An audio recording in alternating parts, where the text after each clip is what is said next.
your visual data.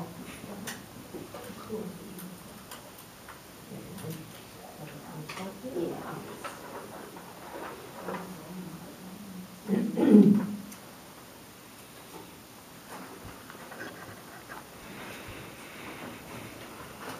I love surprises. The kind of surprises that are gifted to you with from somebody who looks like the cat that ate the canary. You know, the little pursed lips with the little feather that comes puffing out the corner of the mouth.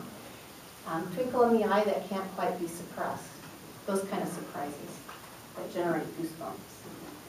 I especially love surprises that bestow on me the opportunity to see something differently than I thought. A new perspective, new knowledge, new understanding of something or somebody. This is the kind of surprise that I experienced real recently while I was reading a book. And the book was involved in the concept of how we think and create or generate memory. And I'm losing my place already, so excuse me.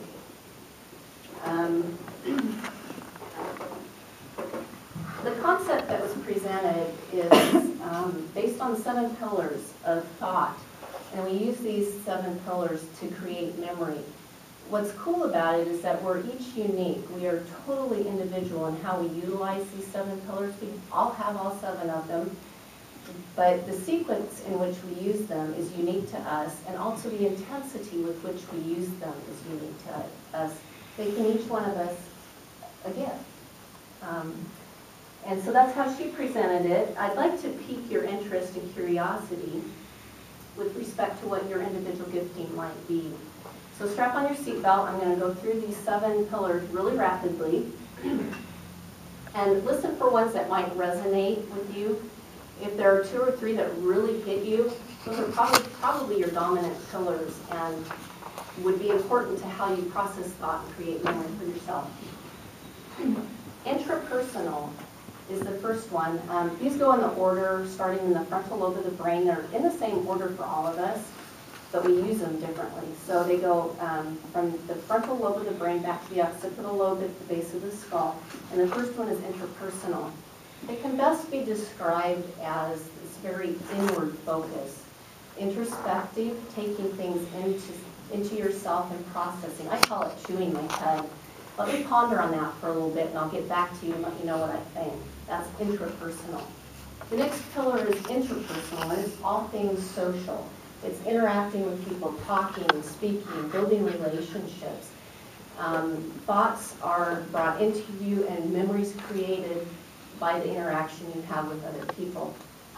The next pillar of thought is linguistic, all things verbal, language, word-based. So these folks actually do, if this is your dominant pillar, you do very well in the traditional educational environment because everything is language-based, words written and spoken. Right along with the next level is logistic, mathematical thinking. All things scientific or numbers-based, logical thinking, problem solving. These folks do very well in a traditional educational environment. Memory is created through reasoning.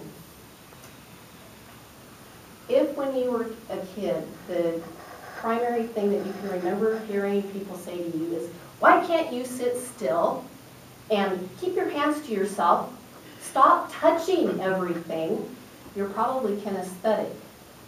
And kinesthetic people have to learn through physical motion and activity. They're very tactile, very energetic, and have to be touching and experiencing physically. They learn through movement and create memory with movement. Next comes musical, and it's not just music-based. Musical looks at patterns, and it also is very good at reading between the lines, so it's very much a gut-level instinct. Reading body language actually falls into the musical pillar of thought. And then lastly is visual spatial. Now, visual spatial is all things doing with color and space, light. People who are visual spatial have to create a mental image of absolutely everything that they take in. If this is your dominant pillar, you have a tendency to make mental images of concepts, mental maps. You see with your mind's eye. Blind people are extremely elevated in the visual spatial because they create their own mental images. But if you're high in this, you have a tendency to stare off into space, and when people are talking to you, they get very offended because you have a very difficult time making eye contact with people while they're talking because you're creating your memory based on your own image. And so these are the 7 pillars. When I read the book, I was very fascinated, and I thought that I had myself pegged in the order in which I used those. What I discovered when I took the test was that there was this huge surprise that I hadn't even contemplated. And it gave me a moment of, whoa, really, silence?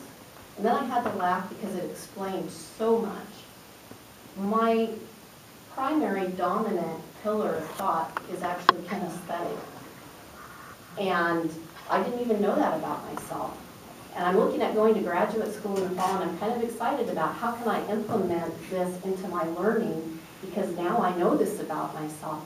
So I'm very tactile and very movement oriented. I have to learn and take things in by moving. My next pillar is interpersonal, where I have to look everything in, sit and contemplate, chew my pen, ponder. And while I'm doing that, I paint a picture for myself, because visual spatial is my 3rd pillar. When I'm done with all of that, then I can come out and I can play with all of you and talk about what's going on. Then I'm musical, and I read between the lines, I read your body language. And then I was surprised that linguistic was 6th. Words were not as high up as I thought they were. I could have told you hands down, though, that mathematics was dead last. If you want me to comprehend, understand, and remember anything, don't hit me with the numbers first. So, in closing, we all use the 7 pillars, and we have the capacity to build and develop each one of these 7 pillars, but the order in which we use them is our gift. It's who we are, and we carry that with us throughout our life. And so the gift, the surprise, is you and me, and how we process thought and create memory.